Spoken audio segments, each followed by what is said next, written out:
وہ گھر جانے کا سوچ رہی ہے، میں موبائل خریدنے کا سوچ رہا ہوں، ہم وہاں جانے کا سوچ رہے ہیں۔ ان جملوں میں ہم کہہ رہے ہیں سوچ رہا ہوں، سوچ رہی ہے یا سوچ رہے ہیں۔ اس کے لیے آپ کو یوز کرنا ہوگا انگلش میں تھنکنگ آف۔ آئیے کمپلیٹ اسٹرکچر دیکھتے ہیں۔ سبجیکٹ پلس ہیلپنگ ورب جس کو آگزیلری ورب بھی کہا جاتا ہے، یہ ٹینس یا سبجیکٹ کے مطابق ہوگا، plus thinking of plus verb plus I N G plus other words. اچھی طرح سمجھنے کے لیے کچھ مثالیں دیکھتے ہیں۔ وہ گھر جانے کا سوچ رہی ہے، she is thinking of going home, she is thinking of going home. میں موبائل خریدنے کا سوچ رہا ہوں، I am thinking of buying a mobile, I am thinking of buying a mobile. ہم وہاں جانے کا سوچ رہے ہیں، we are thinking of going there. گھر گھر میں پریشانی ہے، گلی گلی میں شور ہے، شہر شہر میں پارک ہے۔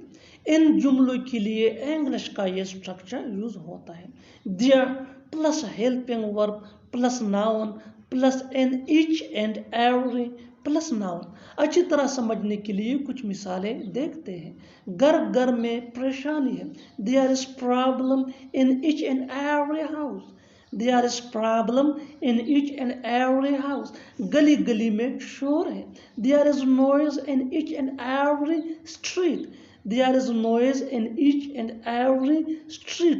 شہر شہر میں پارک ہے، there is park in each and every city, there is park in each and every city. بالکل فارمولے کو ہم سٹیپ بائی سٹیپ فالو کر رہے ہیں۔ آپ بھی اس فارمولے کے بیس پہ سیکھ سکتے ہیں، بنا سکتے ہیں ایسی جملے انگریزی زبان میں آسانی سے۔ That can be really help for you.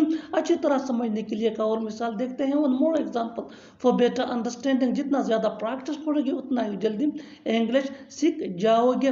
گاؤں گاؤں میں بینک ہے، گاؤں گاؤں میں بینک ہے، there is bank in each and every village, there is bank in each and every village. اور آخر میں یہ سینٹینس آپ کے لیے کامن سیشن میں اس کا جواب ضرور دینا۔ گھر گھر میں بجلی ہے، گھر گھر میں بجلی ہے۔ Subscribe to English pace for more advance English sentence structure. Thanks ma'am.